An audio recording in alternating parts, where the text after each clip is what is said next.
everyone, my name is Michelle Wilson. I'm an adjunct here in biology at Henry Ford College. And hi guys, my name is Wafia. I am a support staff here at HFC over in the Welcome Center in Student Accounts. We wanted to send out a very special thank you for all of your help and support in sending us to the ASHE conference. Thank you to Vice President Nealon And Vice President Setkowski. And thank you very much to President Kavalhuna. And I'd like to give a special shout out, thank you, to Ms. Rhonda Johnson, my supervisor over in Financial Services. We hope you enjoy the presentation. Thank you. All right, good afternoon. Thank you everybody for attending the 2019 HFC Campus and Community Sustainability Forum. My name is Wafia Alaji. I work for the Cashier's Office, the Office of Student Accounts, and I am also a member of Sustainable HFC. My name is Michelle Wilson. I'm a biology adjunct here at HFC, and I am also a part of Sustainable HFC on the periphery. And so welcome. Okay, so today we are going to give you a brief overview of sustainability, and before we even jump into everything, what is sustainability? Can anyone define sustainability? What does it mean to you?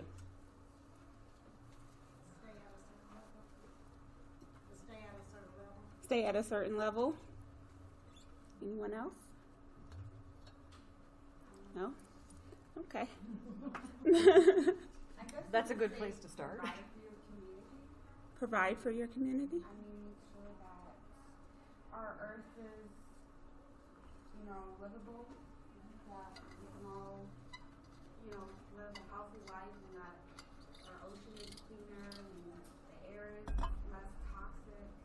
So I guess keeping it sustainable is keeping it alive. That's a great answer. Thank you. Yes. Preparing for the future, because the earth is not an unlimited resource. Perfect. Yeah, that's a good one as well. Anyone else? Okay. Well, sustainability by definition is the ability to be maintained at a certain rate or level, which I believe that was said. And also the sustainability of economic growth, which you guys touched on as well, and the avoidance of depletion of natural resources in order to maintain an ecological balance. So that was said as well. So good job, guys. But when we talk about sustainability, we actually want to go beyond recycling. So this is not just reduce, reuse, recycle. This is able to basically replenish what you deplete. So keeping things at a balance, at a level. So it's a closed loop system. So whatever you generate, whatever waste you generate, you're able to know where the end product is going and how it's going to affect the environment. So our goal in sustainability, or the sustainability overall goal, is to have zero waste.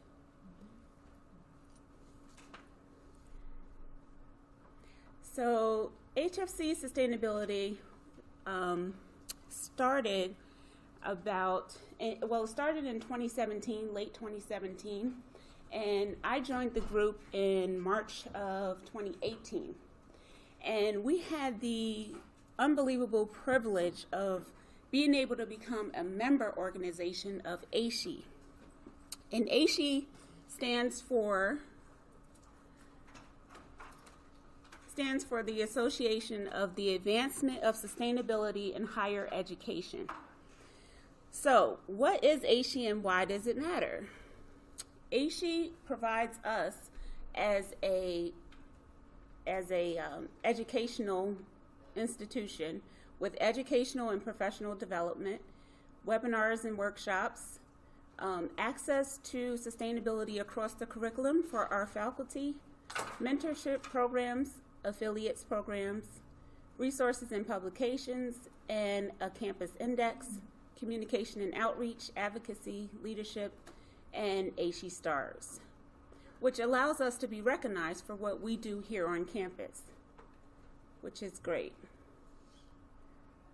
So Michelle and I had the privilege of going to their convention in 2018 in October, which was held in Pittsburgh, Pennsylvania, from October 2nd to the 5th.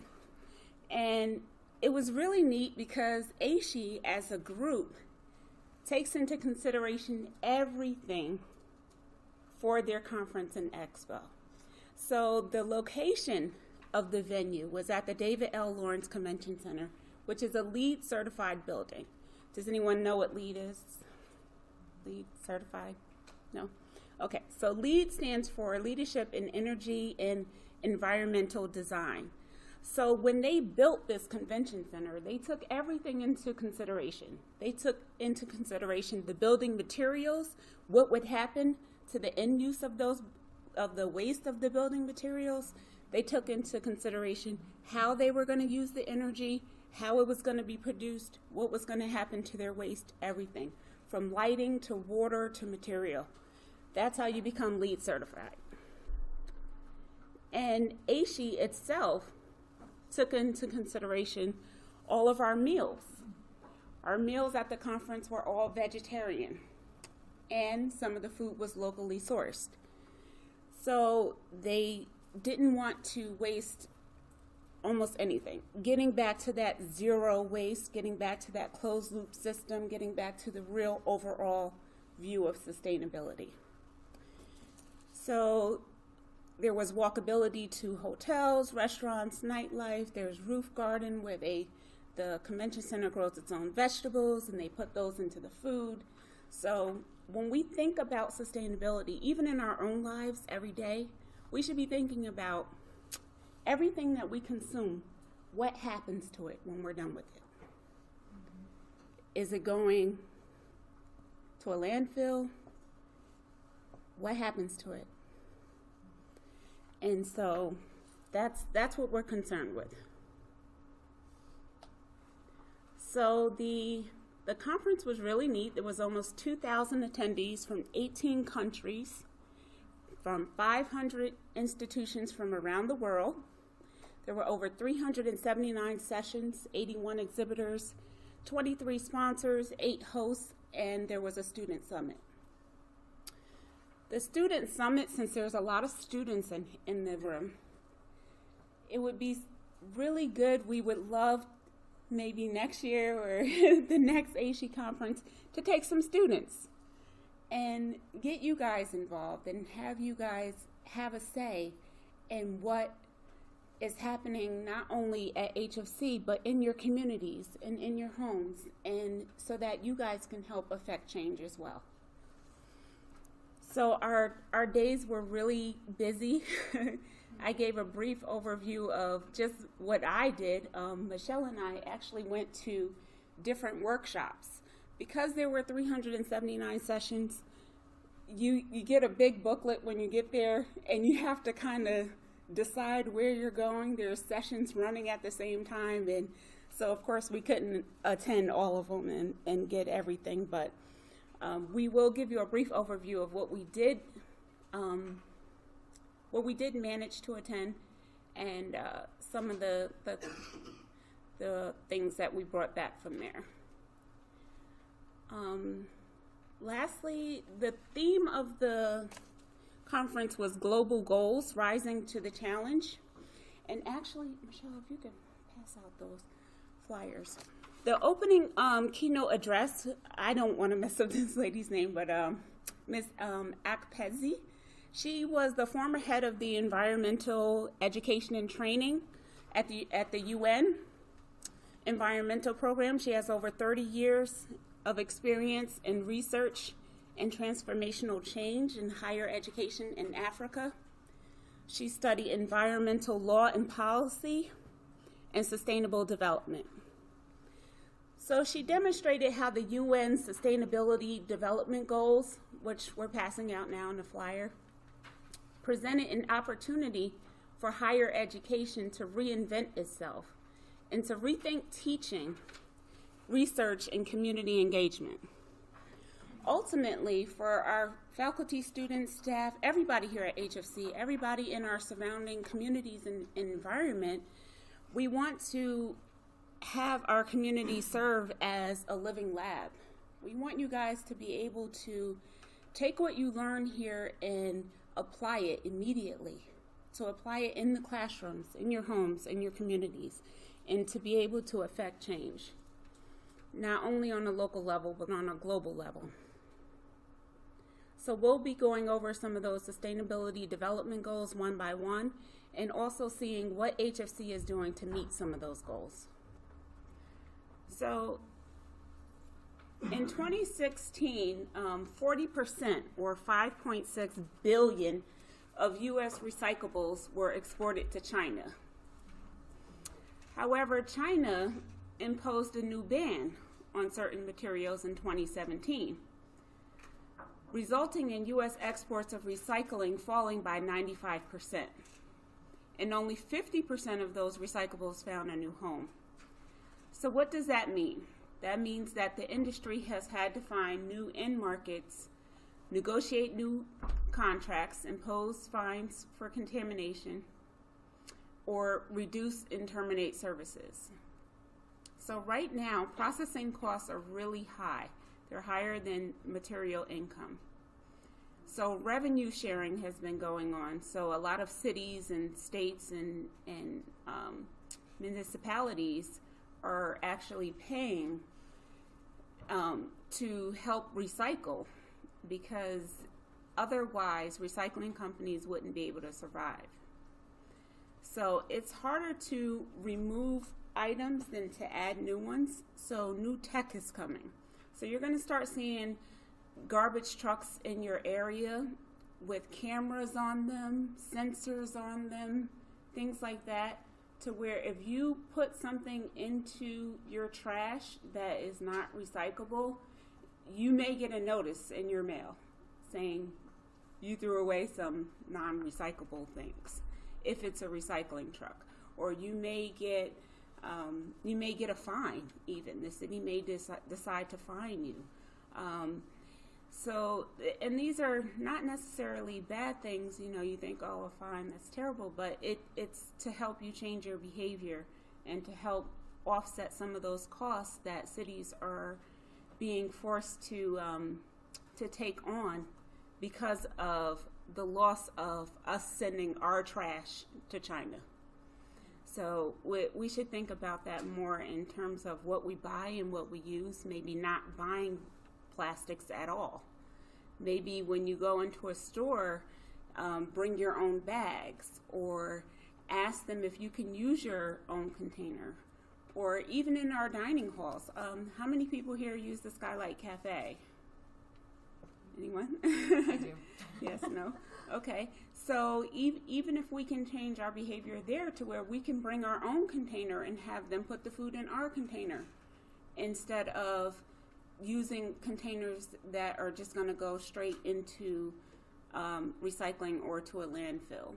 So thinking about things like that would help the overall situation.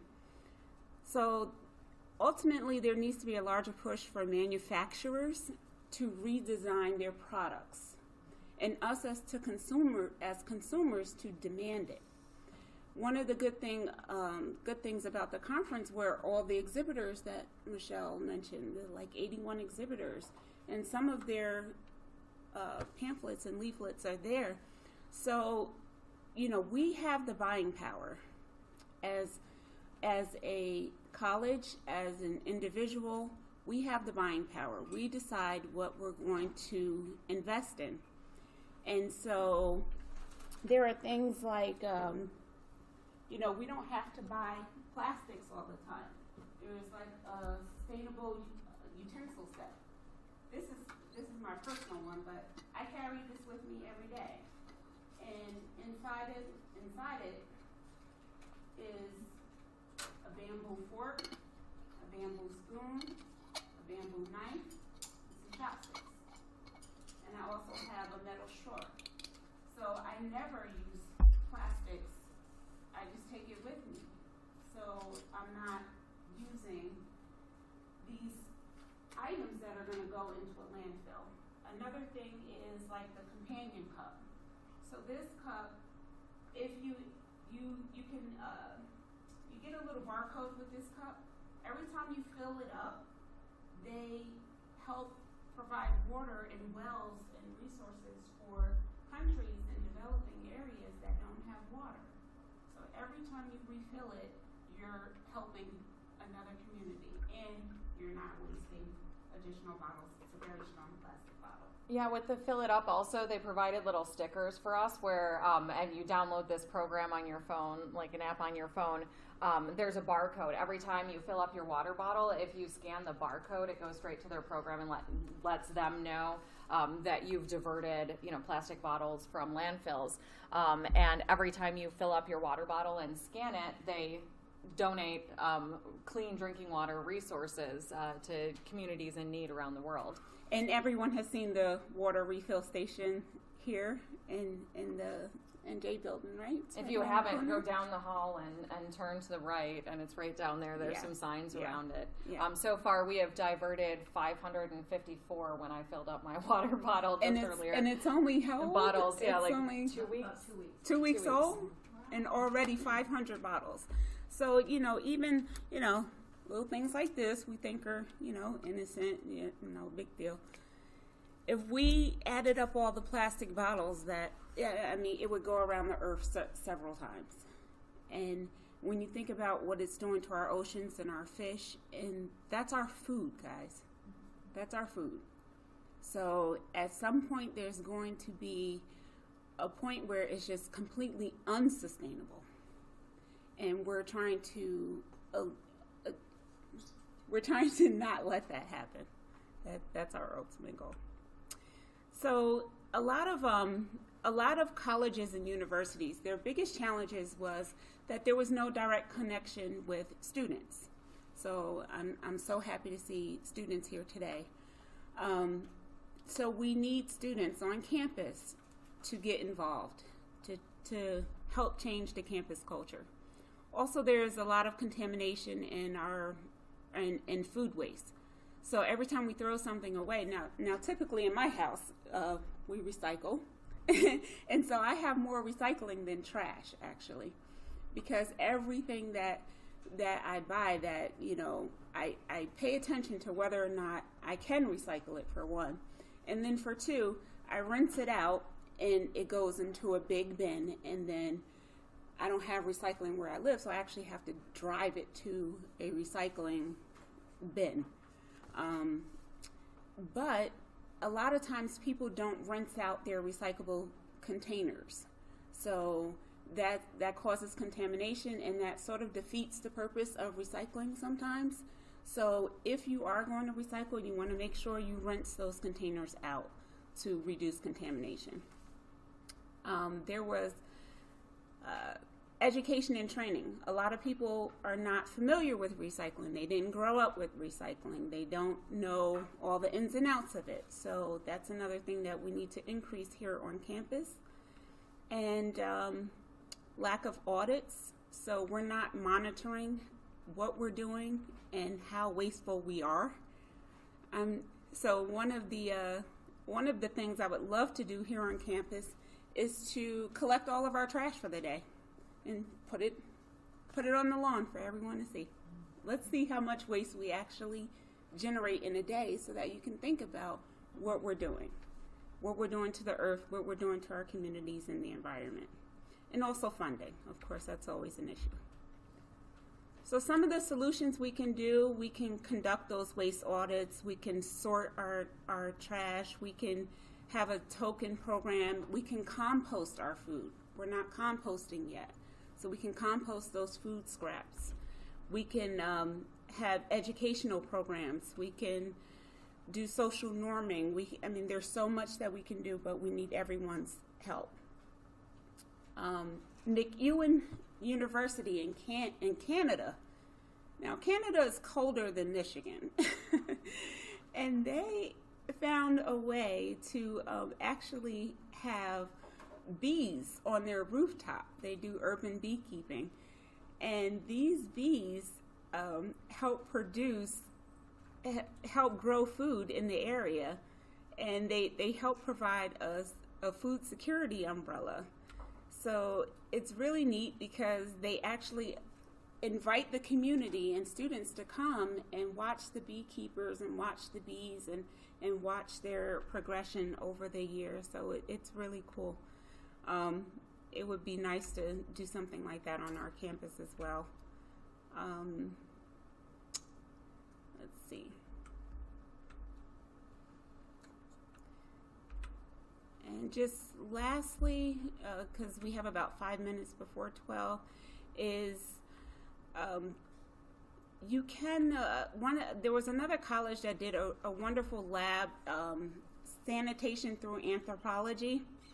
So they began with academic readings, and then they provided real world advice to challenge students to develop projects that could be approved on campus. And so they were able to take a deeper look at the green infrastructure of the city and decide how they were going to help clean up New York's water supply.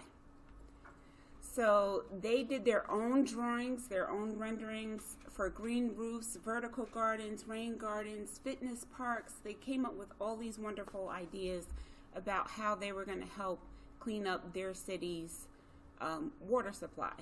So again, that goes back to that living lab and goes back to how, putting into practice the things that we're talking about.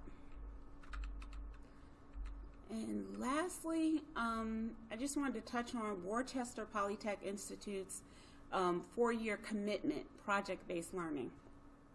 So in year 1, as soon as the students come in, they have a great problem seminar.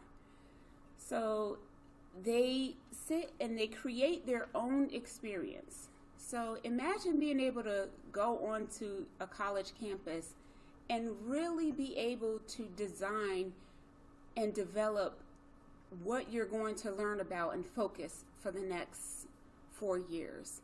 And it's something that you can tweak. It's something that you can change. It's something that is going to metamorph into something different. It's not something that is set in stone exactly then, but you create your own experience by focusing on actual problems and trying to solve them. So you're going to jumpstart your project-based learning from day 1. And then in year 2, you're actually going to work with an employer who's going to help you develop some skills to bring those ideas into fruition. Year 3, you may study abroad. You may go and find new challenges. You may do off-campus project work. And in year 4, you have your major qualifying project, in which you basically state how you were able to meet some of those challenges and meet those project-based experiences. So something like that is what other campuses around the country are doing, and something that we would like to meet as a goal for HFC.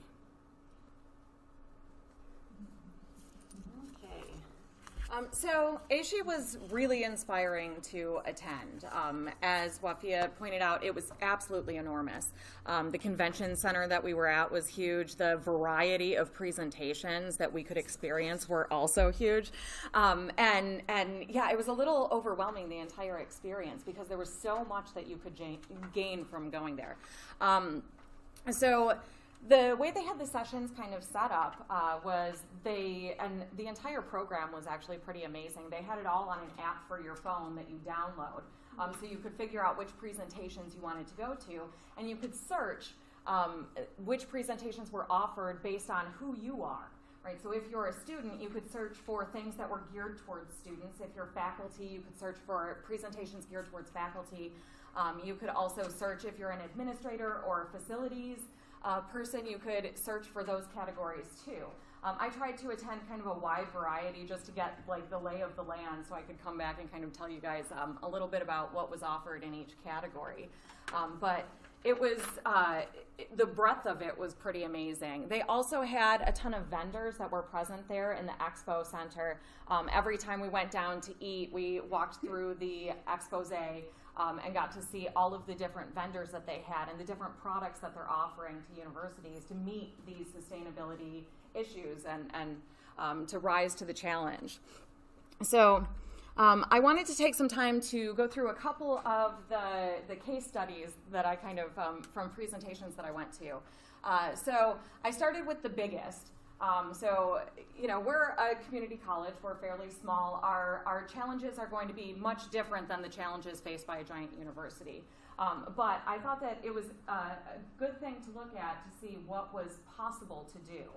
So MSU has an incredible budget, and they can do a lot of things. One of the newest things that went into MSU is they covered, 7 parking lots with solar carports, so the cars park underneath the solar parking.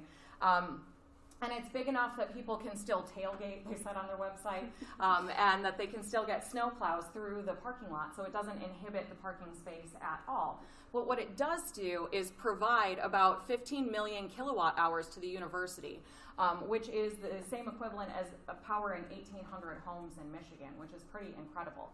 So it's operational as of 2017, so this is a fairly recent addition to MSU's campus. And I've also added a link in case you decide to look up this PowerPoint later. You can go to that video and it'll actually show you what the facilities look like up close. In addition to having the solar carports, they also have a bunch of sustainable facilities. The MSU gardens are one of the most diverse and amazing on any university grounds. They have 2 particular gardens, the Botanical Garden and the Hidden Lakes Garden, and they're used also as laboratories. One of the things that we'll probably hit on towards the end of this presentation is how we can be using our campus as a living lab. So they do a very good job of that, allowing students access to these gardens to complete research projects that they're interested in. In the Beal Garden alone, 2,000 different types of plants can be found. So they have a wide variety and a very amazing garden system. They also have a greenhouse and student-run organic farm. So that provides a place, the student organic farm provides a place where students can volunteer, they can learn, they can visit the facilities, and grow organic food. So that's another thing that they offer. They also have this amazing recycling center on campus where they take a lot of the waste and instead of having to ship it out to other companies to take care of their recycling, they recycle right on campus at the recycling center. It has their material recovery facility where they turn those recycled materials into bales that they can then sell to other people to be used as end products. Also inside of the recycling center, they have this surplus store where some of the materials from the buildings are sold back to the public so that we're reusing, not just recycling. The entire building is LEED certified, and I've added a link to the bottom. LEED certification is Leadership in Energy and Environmental Design, and the LEED certified buildings are, it's a nonprofit organization, the U.S. Green Buildings Council, promotes this program where you can learn how to develop buildings that are green in nature.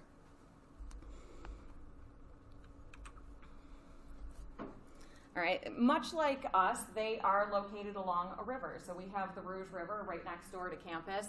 They have the Red Cedar River. So the Red Cedar River, much like our river, supports a wide variety of living organisms, and they do their best to keep it clean so that those organisms can survive and they can thrive. So there's, you can take tours of the Red Cedar River watershed. They have walking tours from campus, and it tells you a little bit more about how they use sustainability tactics to support and protect that river.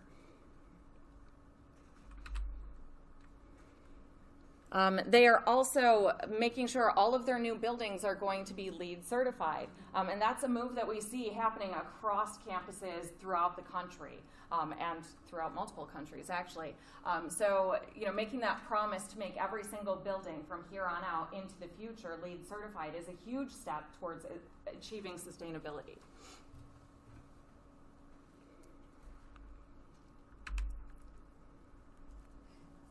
One of my favorite things that they have on MSU's campus is they have an anaerobic digester. So this was completed in 2013, and it takes all of their organic waste. They have a lot at MSU's campus. They have a bunch of different dining halls. It's a huge campus if you've ever visited. It's about 2 miles across and 1 mile north to south. So it takes up a very, very large space. But then attached to that, they also have the MSU agricultural farms, where they do all of their agricultural teaching, but they have a ton of land. And they also generate a ton of organic waste. And they wanted to find a way that they could use that waste and not just end up sticking in a landfill. So what they did was they created this anaerobic digester that takes the waste from the Dairy Teaching and Research Center, all of the campus dining halls, and they estimate that it diverts about 17,000 tons of organic waste every single year. That's the equivalent of being able to, it generates the equivalent of being able to power 10 buildings on the South Campus, which if you're talking about homes, that's about 250 to 300 homes that it's powering. So if you're keeping a tally in your head, you can kind of get an idea of how much MSU is doing to create energy on their own campus, and then also to provide things for their community. One of the things that their student sustainability organization was able to do was provide funding for a solar-powered picnic table that sits out in the commons. So out on the South Campus courtyard, they have this table, and it has outlets, because students are always looking for places to plug in their phones. Well, this one they don't have to feel guilty about. You can also hold meetings there. You can bring your laptops to plug in as well. So it provides a way to be outside and still be connected. And to be using energy not from coal-powered anything, but instead to be using solar-powered energy. They've also added sustainability to their academics, and I think this is something we're starting to do here as well. So they have integrative studies programs that allow students opportunities to kind of blend sustainability throughout their curriculum. They also have sustainability majors and programs, so it's something that you can actually major in and get a degree in at MSU. And then if you're just looking to add a little bit of sustainability into your curriculum, you can add a sustainability minor. So anybody on campus, regardless of the major that they have, can add this sustainability minor to their existing degree. All right, the next case study I wanted to look at was Everett Community College. They are a little more like us. They have, a little more similar of a budget for these kinds of things, and they've still been able to do absolutely amazing things, even having very, very little budget. So because they were so innovative, I kind of wanted to give them a little spotlight in our presentation as well. All right, so on their sustainability website, it says that they're focusing on 6 main areas. Those 6 areas are building and energy use, food and agriculture, sustainability in the curriculum, transportation, consumption and solid waste, and community and student engagement. And if you go through their website, you can find exactly how they're addressing every issue. Looking at building and energy use, you can see, I know the graphic's a little bit blurry here, but they have grown as a campus by about 11%. But even with that 11% growth, they've managed to cut the amount of electricity that they're using by about 7%. They've also been able to reduce the natural gas use from well, the numbers aren't important, but by about 15%. And they've increased recycling on campus about 3%. The only area they weren't able to keep down was water, but even with an 11% increase, they only increased their water usage by about 3%. One of the most innovative things that they did was they created this sustainability volunteer program for recycling. So their campus had no budget for recycling whatsoever, and they really wanted to find a way to implement a recycling program without a budget. which if anybody knows anything about this, recycling can be very, very expensive, and it can be very difficult to implement. It's something we're currently working on here at HFC.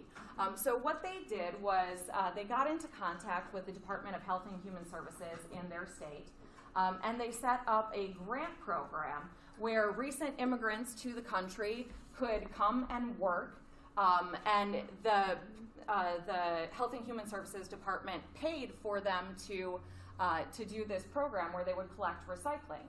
They got to learn skills like speaking English conversationally with other people, and it helped to put a lot of them on a pathway to citizenship.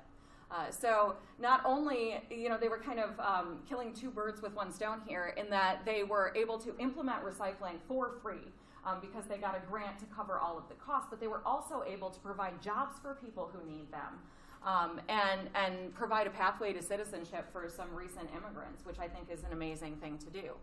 Another thing that they were able to do on this campus that is going to completely change the way that they do sustainability is they implemented a green fee. So the students, the way their community college and the way their state rules are set up, the students have to approve any fee before it goes into effect. So they brought this for a vote to the students, and the students agreed that they wanted to pay a green fee.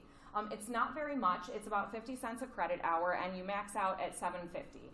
So the maximum you'll pay as a student there for the green fee is $7.50 per semester, which is not very much. And with that, they got 70% of their ballots were in favor of that proposed fee. So the students overwhelmingly supported this measure, which is an amazing amount of support to have. So what they're doing with this green fee is they're creating the Campus Sustainability Fund that's going to provide funding and resources to further their sustainability efforts.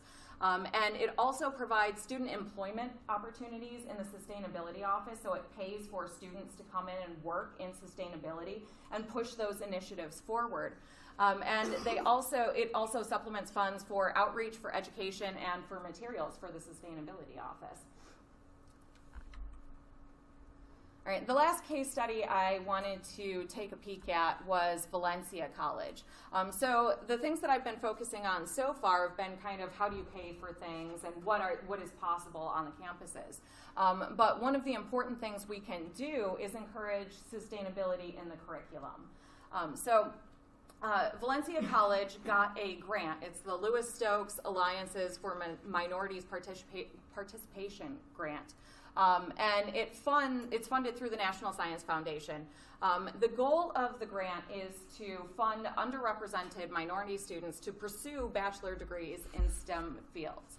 So it provides scholarships and research stipends. It provides STEM career skill shops where they have somebody come in to the college and give a workshop for students to see, like, what do you do in your field? How can I do this?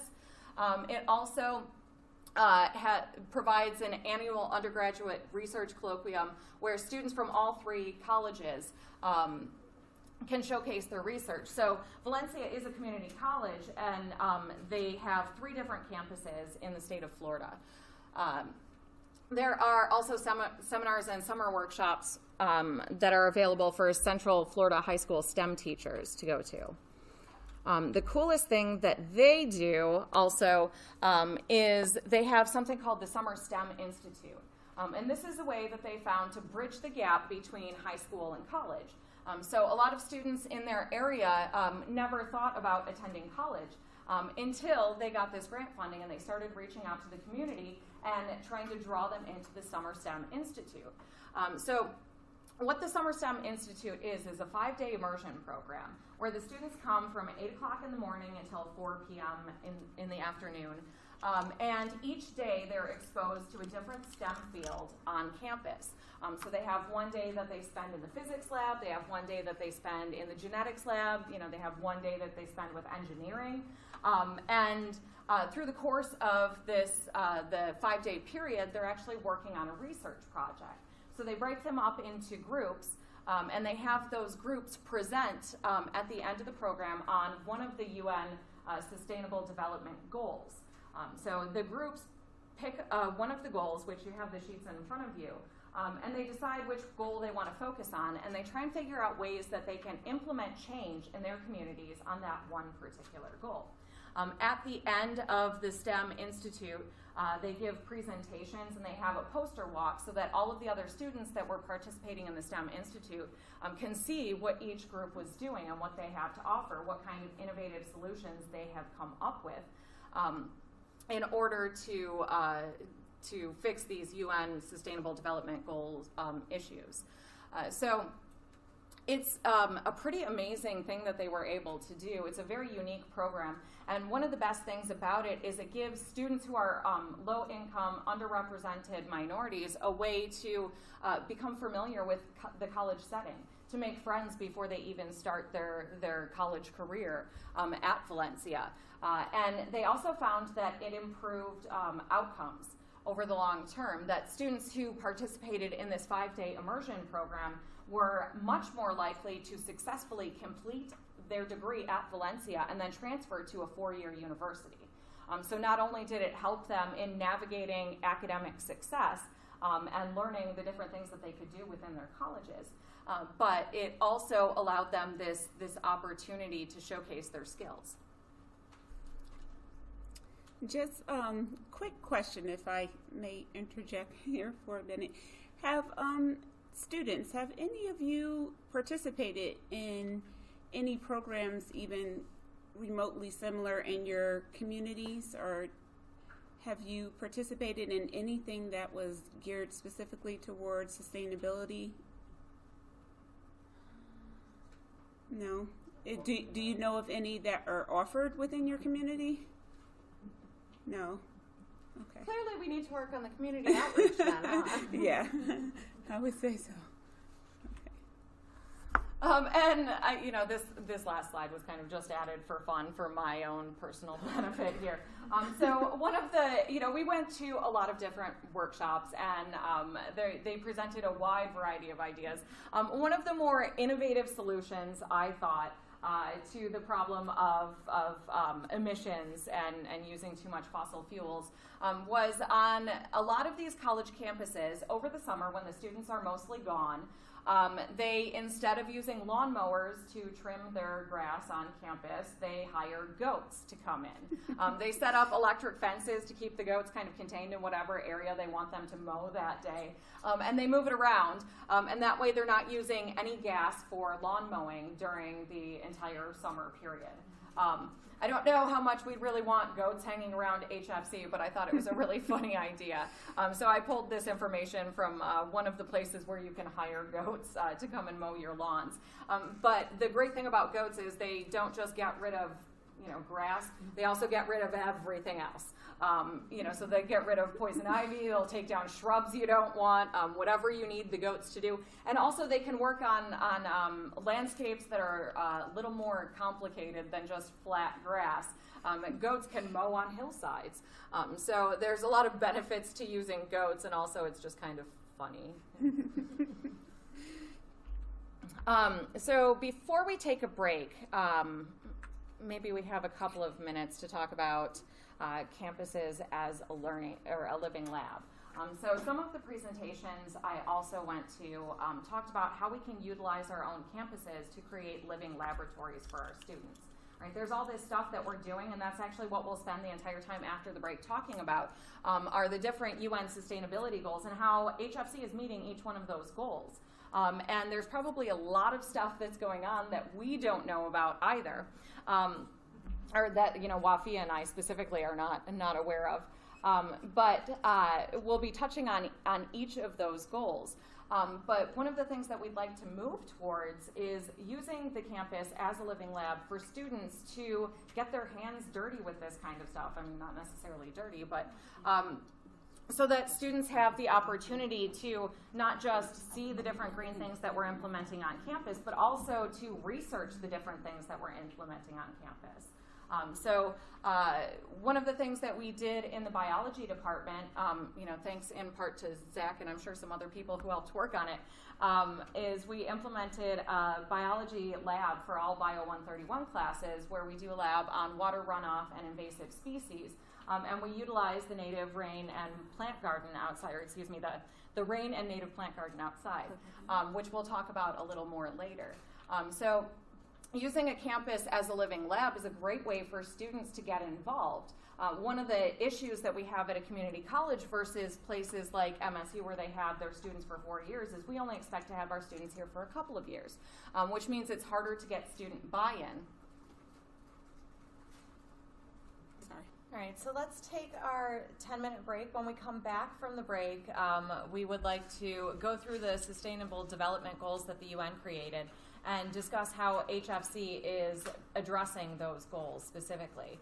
So we can talk about what we're doing here on campus, and then I'd like to end it with a discussion on what more we can do, what you guys would like to see. Right? As students, what are your ideas? As faculty or staff members, what are your ideas? Because Wafia and I both have a lot of ideas. But we'd like to hear what else you guys are doing both in your lives and on campus to help make HFC a sustainable community. So we'll meet back here in about 10 minutes and go through those.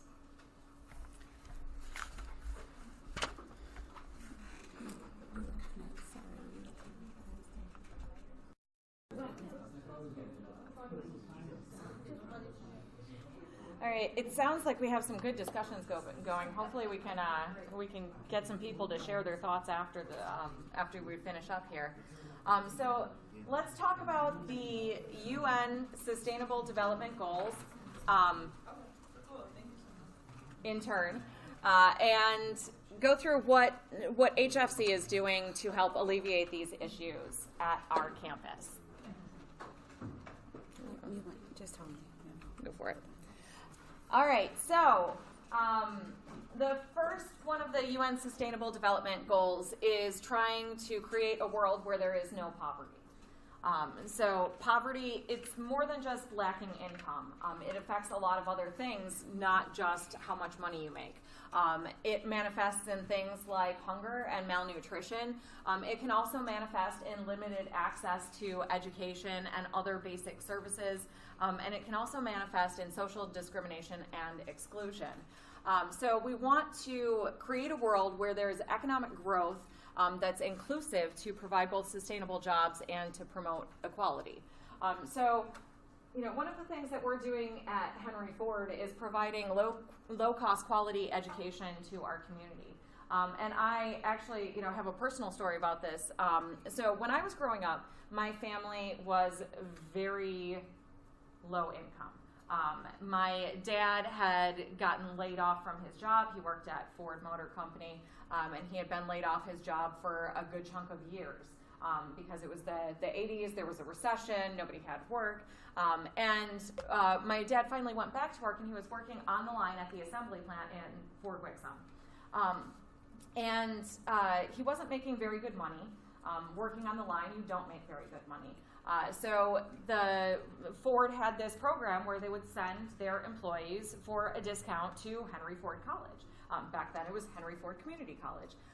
And so my dad came here to go to school, and he got his associate's degree in drafting, I believe.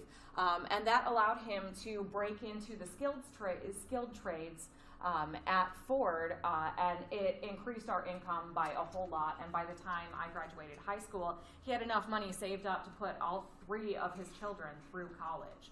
So we went from being very low income, not having enough money to get even the food that we needed in our household, to having plenty of extra money and enough so that my dad could even afford to send us and pay for our entire undergraduate careers.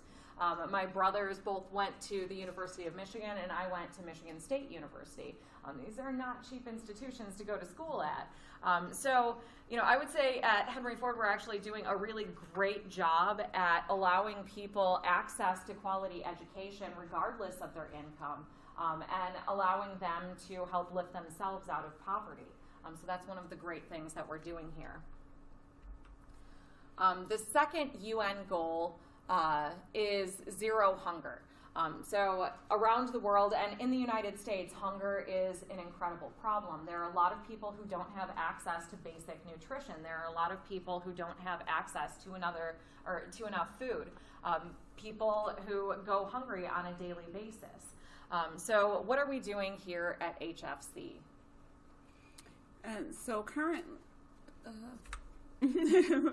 so we do have the Hawk's Nest. I hope everybody is aware of the Hawk's Nest and is also even, talking to your friends about it. And if you know anyone who needs assistance, is recommending the Hawk's Nest. It's not something to be ashamed of. It's not something to shy away from. It's there to help you. It's a wonderful resource.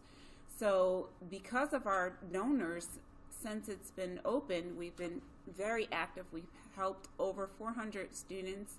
We've had over 20,000 pounds of food donated, 3,700 personal care items donated, and 400 reusable bags donated.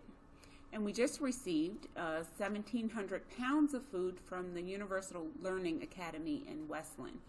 So I know we have a lot of drives within our department where we actually compete with each other to see which department can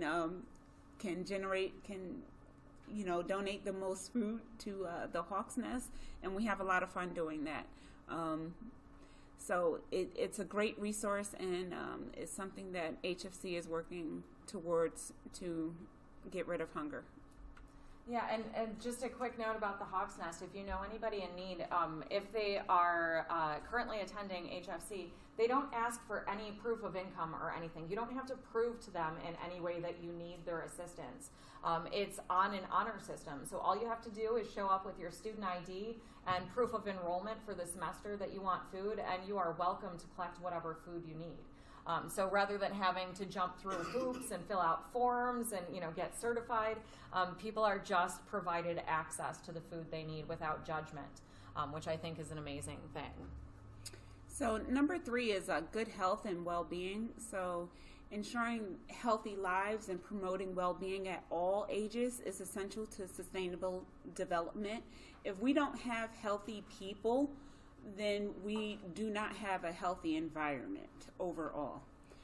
So we try to make significant strides into increasing life expectancy and reducing some of the common killers associated with child and maternal mortality.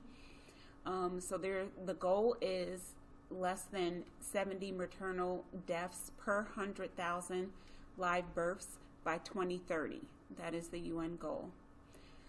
Which would require improvements in skilled delivery care. Achieving the target reducing premature deaths due to incommunicable diseases by 1/3 by the year, and to require technologies for clean fuel and education on the risk of tobacco. So what are we doing at HFC? As you know, our campus is smoke-free. So you cannot smoke anywhere on campus. That's a big part of making sure that we're not polluting the environment due to the risk of tobacco consumption.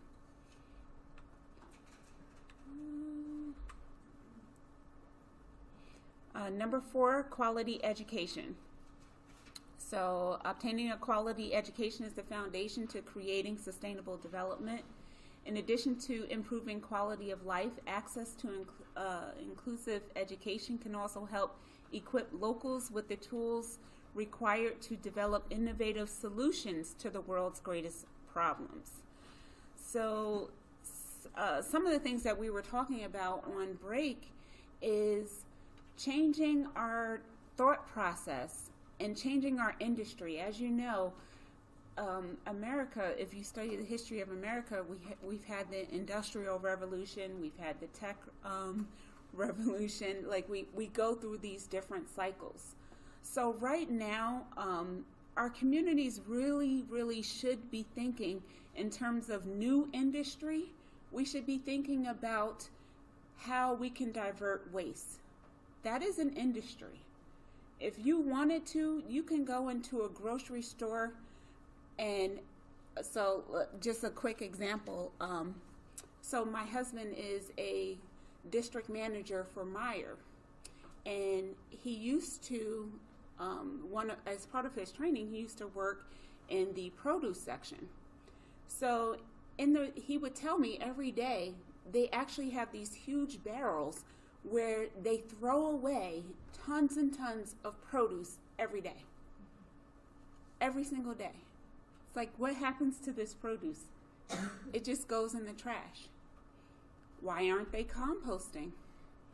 So if that's a new industry. If someone wanted to, they can create a new business to where they collect all this biological waste from grocery stores and compost it and create new food. Why aren't we changing that into new soil and making new food as opposed to just throwing it away and mixing it, contaminating other trash, because now you're going to mix it with things that are not food, and it could be biodiversified. So that's something that we should be thinking about as students and as community members. But HFC, we're doing our best to provide quality education, financial aid for low-income students. We have the Learning Lab and tutoring services and assisted learning services. And there's links to all of them in this slide. There are some wonderful resources here at HFC. Michelle, you want to touch on that? Because I know you were talking about that I earlier. Actually, so for my students, like I teach the Bio 131 course. And I know a lot of students struggle with that course. There's a lot of information to take in, and there are a lot of courses on HFC's campus that you could say the same thing about, where students just struggle with the material. Well, the college has already thought of this and found solutions for you. You just need to know where to go. So one of the things that we offer on campus is the Learning Lab, where you can go in and there are peer-to-peer tutors for most of the major courses. There are also faculty tutors for a lot of the other, like some of the higher level biology courses I know have faculty tutors available. If they don't have your course, we still have you covered. So we have online tutoring services available through NetTutor. It's free to all students. This is an amazing resource. If you guys don't know about it yet, go on the Learning Lab website and click on the sections about NetTutor. So NetTutor, for some subjects, they have 24 hours, 7 days a week tutors available whenever you need them. Their options are you can send them a paper, they can edit it or check through it, and give you feedback on it and send it back to you, or you can have a live tutor available to you. Some of the courses or some of the disciplines, they're only available certain times of the day, so you have to check to see what class you're looking for specifically. Like I know for biology classes, they're mostly available in the evening hours when they figure most people would be available. But you can have direct online tutoring right there on your laptop or on your phone, where you are discussing the problems you're having in a course with a live tutor.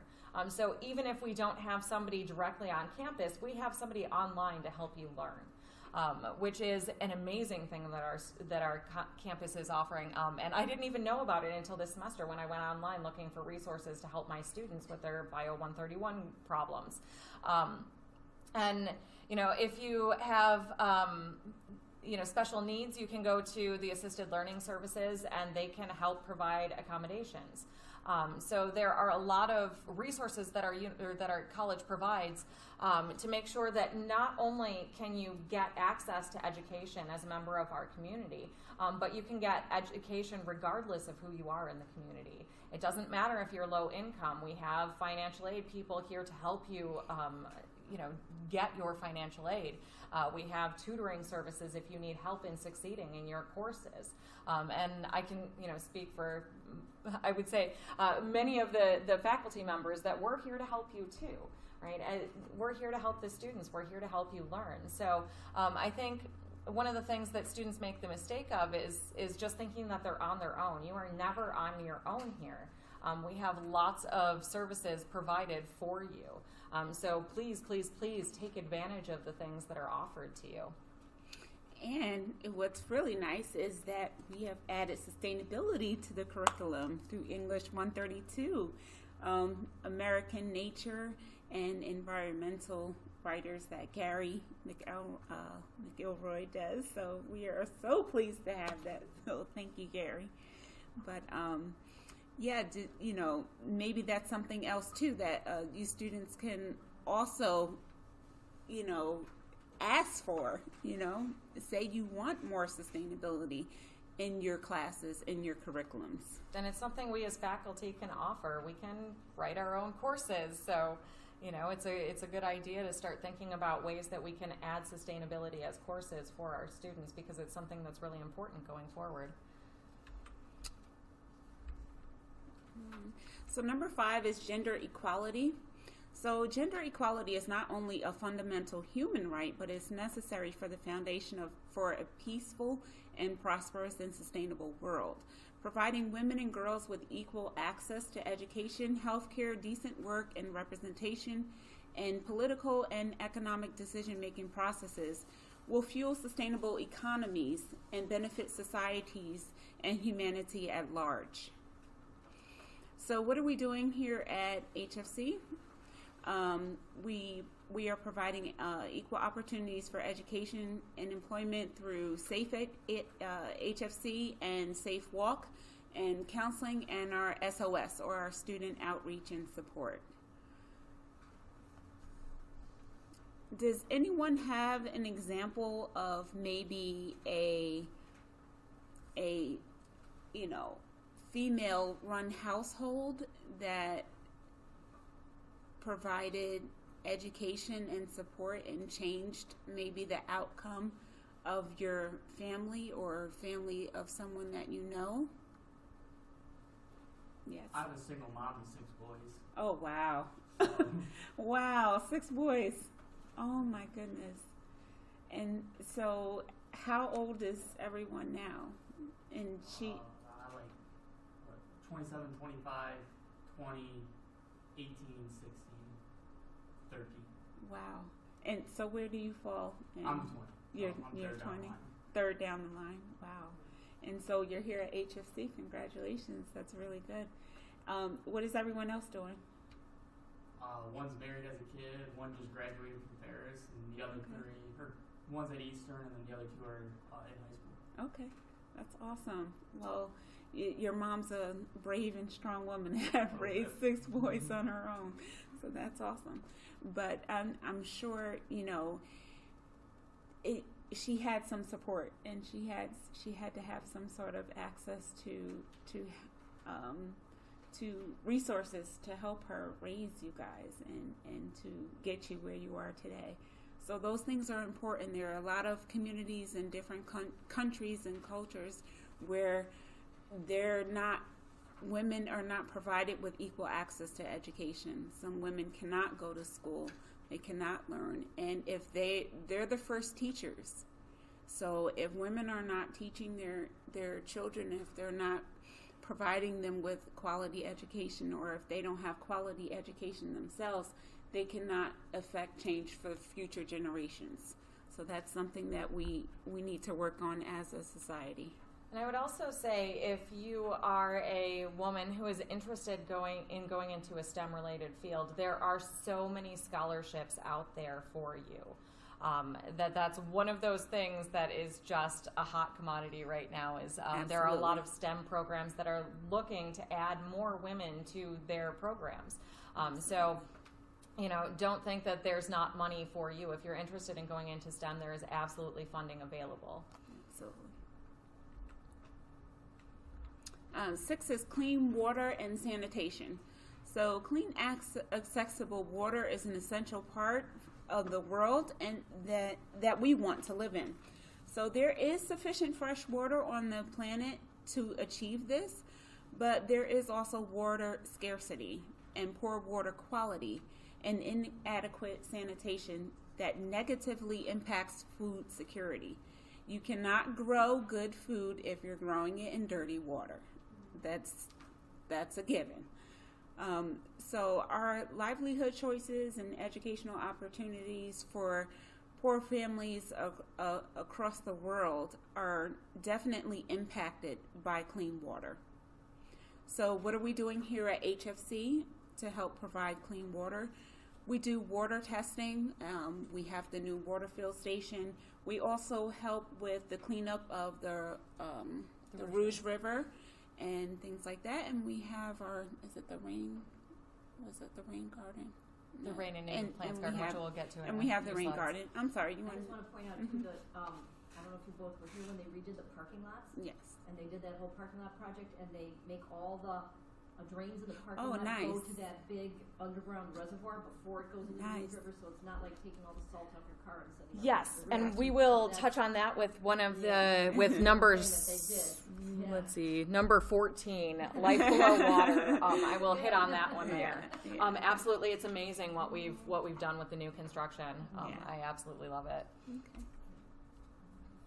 So number 7 is affordable and clean energy. So focusing on universal access to energy, increased energy efficiency, and the increased use of renewable energy through new economic and job opportunities is crucial to creating more sustainable and inclusive communities and resilience to environmental issues like climate change. Climate change is real. We are seeing the effects of it. Some people like to dispute it, but yes, it is real. The polar vortex not too long ago should have given you a good indication of that. So what are we doing here at HFC? We have an IEMP, which is an Integrated Energy Master Plan.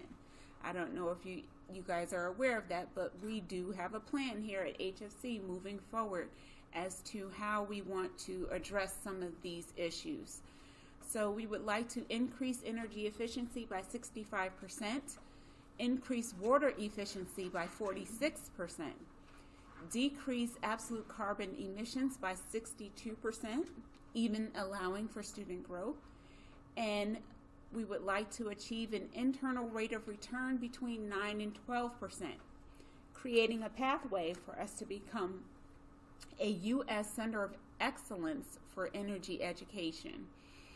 And our new millage provides $800,000 for this IEMP.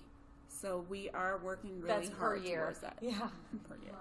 So Yeah, which means we are going to be doing great and amazing things over the next, decade or so. The IEMP is a very comprehensive plan. It's very, very well thought out. And how we are going to go from where we are today to the future, and how we're getting to these, increased efficiency rates and decreased carbon emissions. So it's having that budget is an amazing thing for our college.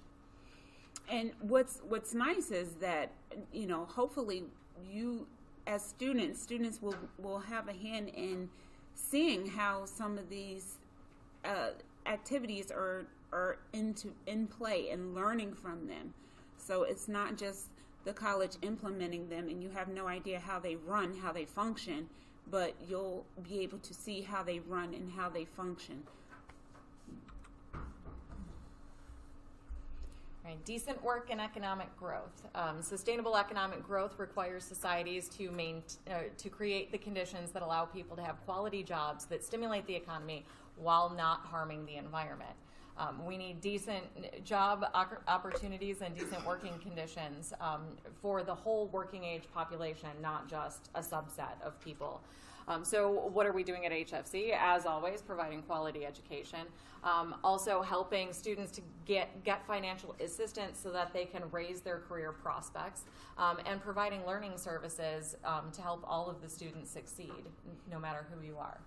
And one of the things that, working over in student accounts, I see students actually make a lot of mistakes that actually hurt their work opportunities and their economic growth, mostly their economic growth, because they will have scholarships or funding that comes from somewhere else, but yet they will still, on top of that, take out student loans that they don't need. So it increases your student loan debt, even for community college, before you even get to a 4-year college, because, for whatever reason, because it's available. And really, if we can, change that mindset and only use what you need. And this is again, it's part of only consuming what you need, and even in finances, okay? Don't take out more money than you need for your classes. Work if you have to, so that you have that extra funding. And some people, I know that's not always possible. You need those loans to live off of, and that's completely understandable. But when you talk about economic growth and not getting into debt before you even get started in life, you should, paying attention to your financial outlook is very important.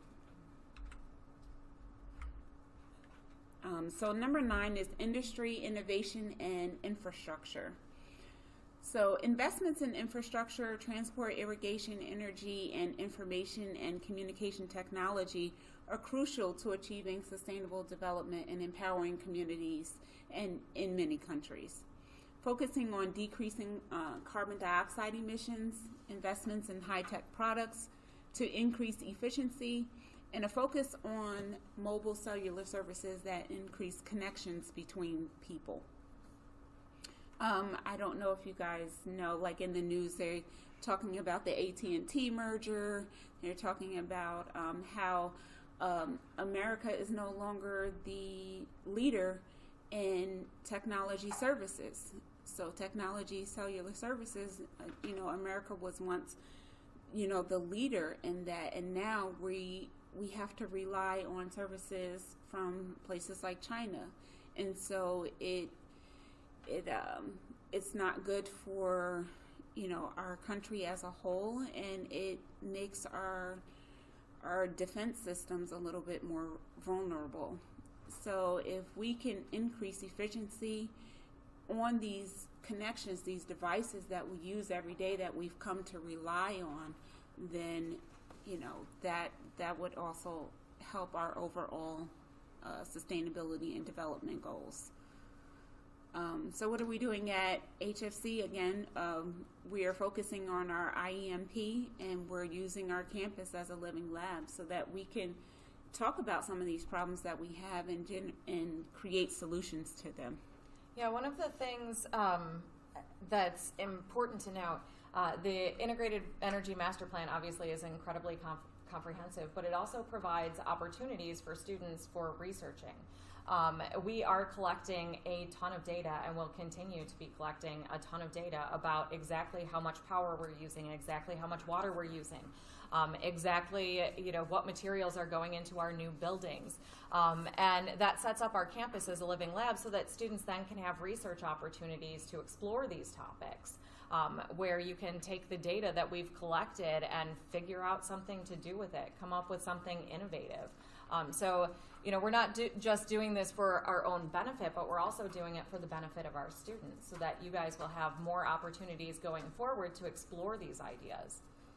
And also, being a member of ASHE provides a lot of research and a lot of information on their websites and to their members. So if ever you need information and you can't find it, you can also contact Sustainable HFC, and we can possibly assist you with that. It's also, we should mention, at IEMP, all these efforts are from people within this campus on top of their regular jobs, within our facilities team, and then with a lot of support all the way up to our vice presidents and our president in making all this happen. Absolutely. Without all the support from the bottom on up, it's not happening, and they have it at all levels. Exactly. That's a good point. Thank you, Zach. Yeah, so we're also striving to reduce inequalities. And again, keep in mind the UN Sustainable Development Goals are, they're made with the focus of the entire world in mind. But we can scale down these ideas to how they work at Henry Ford. So the international community has made significant strides towards lifting people out of poverty and reducing poverty. So what are we doing at Henry Ford? Again, we're educating the community. We're providing a gateway for new job opportunities. We provide, again, financial and learning services. And then also access to technology for all people who are students here. You have access to knowledge through the library and access to computers at all of our computer labs. So even if you can't afford technology in your own home, that's not going to stop you. You can come on campus and utilize our resources. And number 11, sustainable cities and communities. So communities need to provide opportunities for all with access to basic services, energy, housing, transportation, and more. I personally think that, our city, Detroit, surrounding areas could do a much better job on transportation. I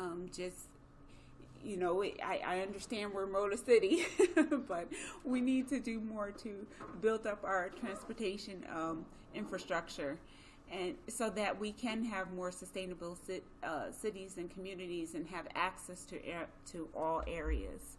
So what are we doing at HFC? We have the environmental science camp for middle school age children. That is 2 days, 6 hours each day. We provide 8 scholarships for that.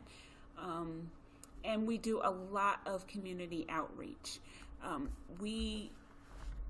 Here at HFC, I'm part of the SSA union, and they actually allot 8 hours for us to use during work hour times for us to go out and volunteer and do things within our communities.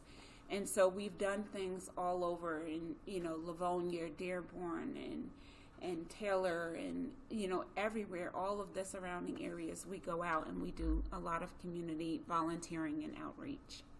And as far as building, sustainable communities, as Emily mentioned before she had to take off, she said that the building here, which I had heard about, is LEED certified. So some of our new construction on campus is meeting those green goals. So it's not just something that MSU is doing with their multi-million-dollar budget, but it's something that we're implementing here on campus. Moving forward, creating those LEED certified buildings, making sure when we renovate with materials that are green. We renovate in mind with energy efficiency, with all of these things. So we've got a lot going on here to help build these sustainable communities. And number 12 is the responsible consumption and production. So again, that just goes back to being aware of what you consume, how you consume it, and what happens after you consume it. So sustainable consumption and production aims at doing more and better with less, and focusing on that supply chain from the farmer to the producer to the final consumer, and also after that, what happens after you consume it, what's left over, where it goes. So educating consumers and educating our community on sustainable consumption and lifestyles is very key. So what are we doing at HFC? Under this category, quite a lot, actually. This is from the Facilities Services Department, so thank you to them for providing this information to us. But as far as recycling goes on campus, so far we have recycled over 6,000 light bulbs. We've also recycled, I think that's supposed to be 705 pounds, I think. Mm-hmm. And then 1,300 pounds of lead acid batteries have been recycled. 65,540 pounds of scrap metal have been recycled. We've recycled 690 gallons of used oil, 60 gallons of antifreeze, 300 gallons of fuel oil. We also recycle refrigerant housing items. The HVAC students recover the refrigerant from non-working items according to the EPA guidelines, and then once we properly tag those and they've been recovered, they're placed in the scrap dumpster for recycling. We also have one GFL recycling dumpster located at the Student Center dock. Recycling materials from around campus are emptied into this dumpster, and that dumpster is emptied 3 times a week. We also have recycling cans. You probably noticed around the building in here, we have those blue containers for collecting cans. So in the science building, those are emptied emptied to the Student Center dumpster by the Student Environmental Association. So thank you to the Student Environmental Association for doing that work. It's incredibly important. Absolutely. And I know also our restaurant in 5101 and Skylight also do recycling of their oil that they use to The fryer oil. the fryer oil and things like that. And so we'll be looking at other things like composting and things like that in the future. And We are also, to continue recycling, because we weren't done with that topic yet. We're participating in the Shred It program. So we have these Shred It bins set up around campuses wherever there's, mostly where there's printers for the faculty to use. We have these Shred It bins for shredding and recycling. So according to Shred It, we have saved over 21 trees so far from 2018. We also annually host Wayne County's hazardous household waste collection on our campus, which resulted in almost 200,000 pounds collected. Almost 2,000 people attended in 2017. And we don't have the data back for 2018, but I'm sure it was just as big. Mhm. Right. So, and again, thank you to the Facility Services Department for providing this information for us. Number 13 is climate change. So climate change is now affecting every country on the continent, on every continent. So it requires solutions and on an international level to help us move towards a low carbon economy or economies for every continent. To strengthen the global response to the threat of climate change, countries have adopted the Paris Agreement. I'm sure you've all heard about that in the news. Which went into force November 2016, which I think our president just pulled out of. He did. So yeah. But we still care in smaller communities. Yes, right? absolutely.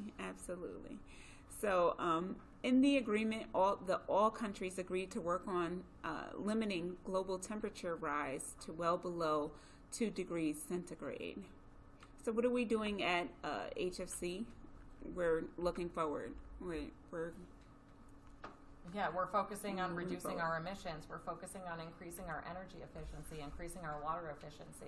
Right? So we're looking at being responsible community members of the world, not just here in Dearborn. And so number 14 is Life Below Water. We have a ton of stuff that we do for this one particularly. The water systems are all interrelated on the planet. The water that rains on us came mostly from the oceans, and then it goes back to the oceans when we're done with it. So what are we doing here at HFC?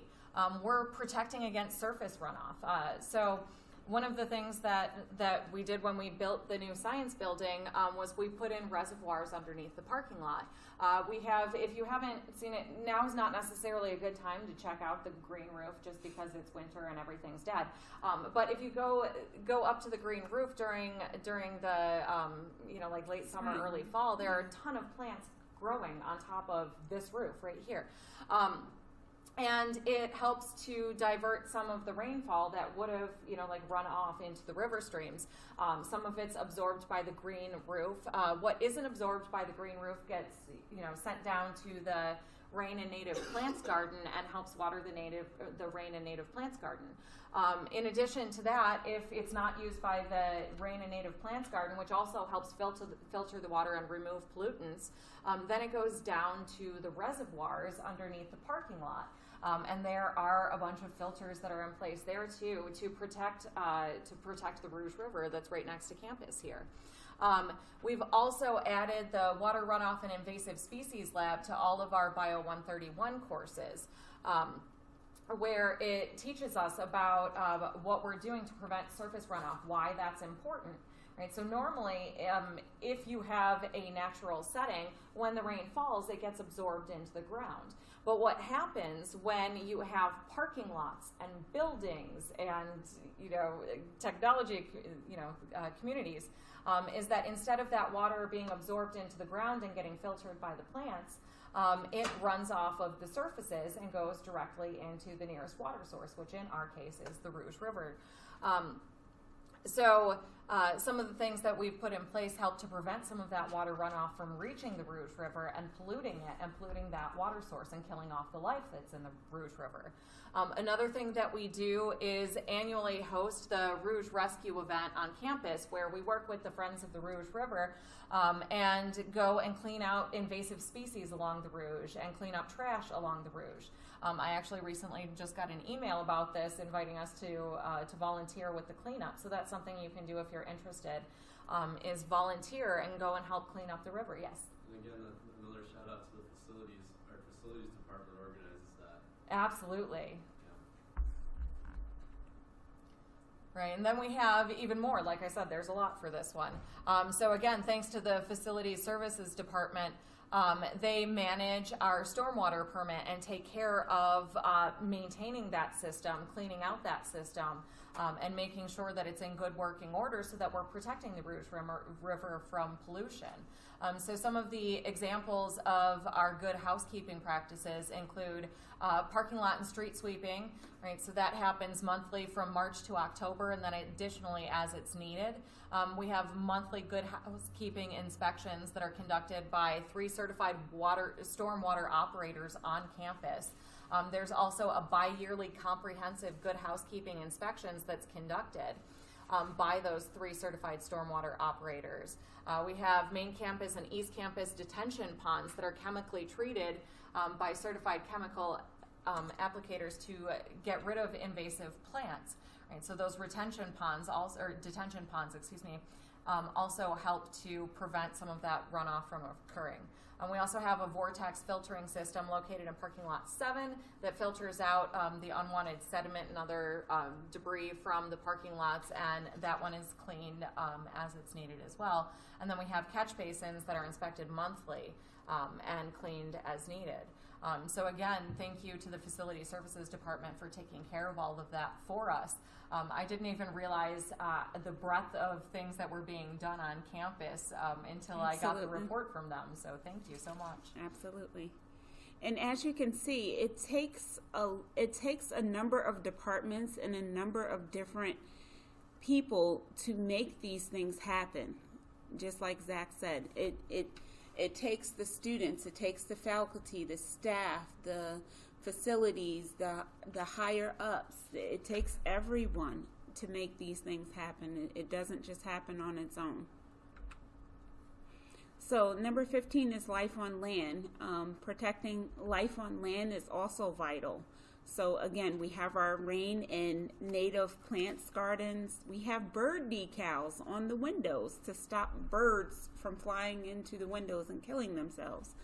We have purple martin houses. We're working on getting those. Oh, yes, we're working on getting those. Martin Okay. houses are a work in progress. Well, these are works in progress, but it's good. That's what we're looking at towards the future. Also, we just had milkweed plants donated. We're getting milkweed plants, them, and okay. they'll be going up. And I think Zach was also helping to try and work towards making us a certified Monarch Way Station. Is that correct? And one of our members of Sustainable HFC, Liz, helped us get some These Grow on Trees stickers. I'm not sure if you guys have seen them. Every time you go into the bathroom and you are using paper towels to dry your hands, you'll see a sticker that says These Grow on Trees, which helps you keep in mind that not to be wasteful and to only use what you need. So thank you to the Student Environmental Association as well for helping to provide those stickers. And also a big thank you to Maria Andrejones and Emily Niedering for all of their hard work in maintaining the Rain and Native Plants Garden. That's entirely volunteer, and they spend a ton of time out there clearing out any invasive species and picking up the garbage that blows into it. I can't even count the number of times I've walked by on my way to teach class and Emily's out there picking up trash and clearing things out. So a lot of that hard work is done on a volunteer basis. Nobody's getting paid to do it. And so we're almost done here. Number 16, peace, justice, and strong institutions. So there are threats. There are always threats of, homicide, violence, human trafficking, sexual violence, and all these things obviously do not help to promote a peaceful and inclusive society for all. So we need to help pave the way for the provision of access to justice for all and for building effective and accountable institutions at all levels.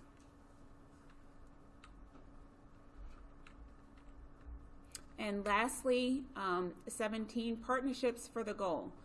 So inclusive partnerships built upon the principles and values and shared vision and shared goals that place people and the planet at the center and are needed at global, regional, national, and local levels. Again, from the bottom up, everyone needs to be involved and be a partner to reach these goals.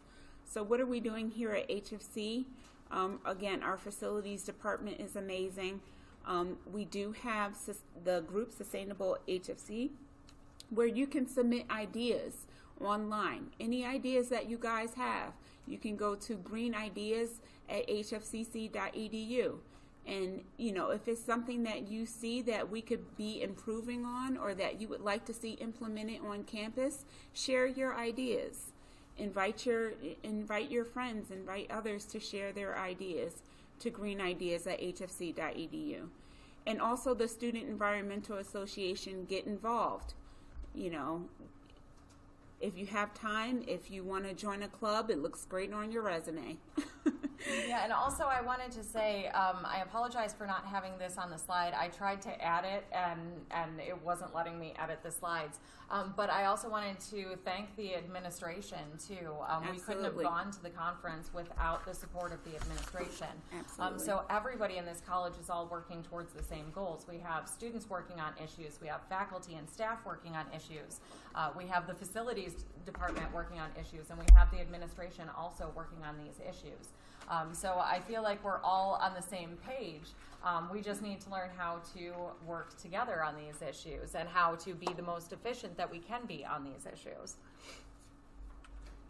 All right, so what else can we do, and what are you doing to help create a sustainable future? We all have things that we would like to see happen on campus, so that's where I thought we could start just a brief discussion.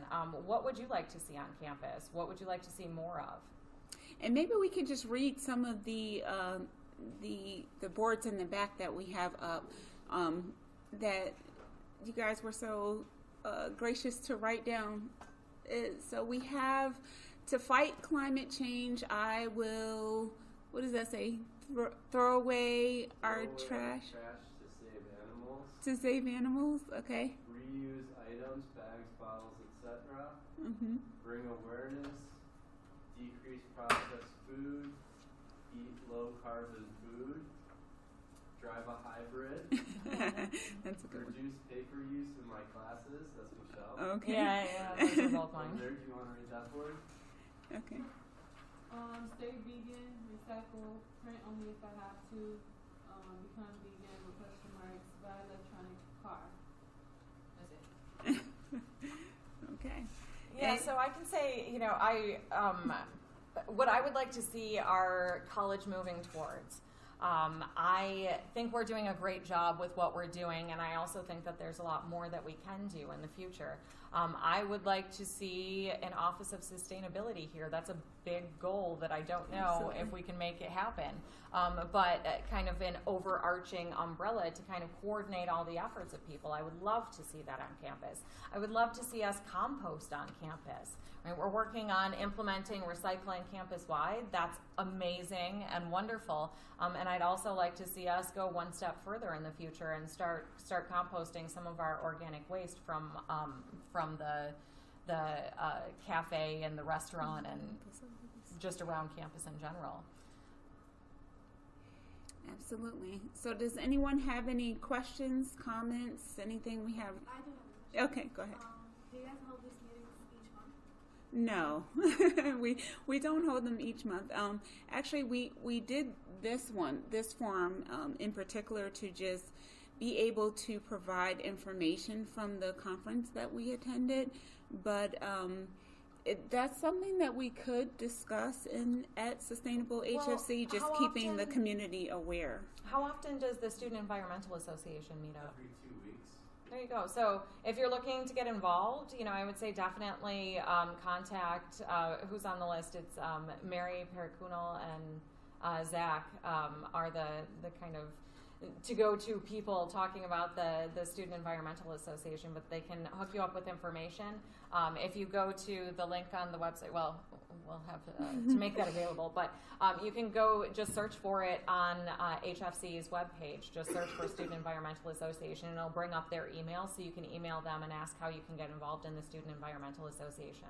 I think that's a great thing for students to do. Does everyone know where Student Activities is? Student Activities Office? I don't. Where is it? Does anybody know where the cafeteria is? Is it building M? I do. No, it's M. So So it's the M building. It's in that same building. You just go down a hallway, and it's the same building. The Student Activities Office, and they can give you all kinds of information on all the clubs that you have going on.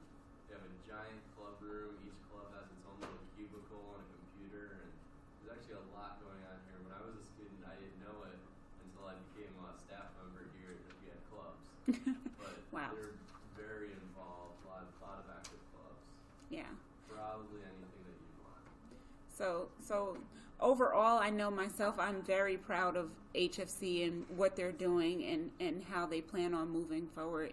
It's incredibly exciting to see all of the changes and all of the people who actually care and want to be involved. And I hope and pray that it just continues to grow.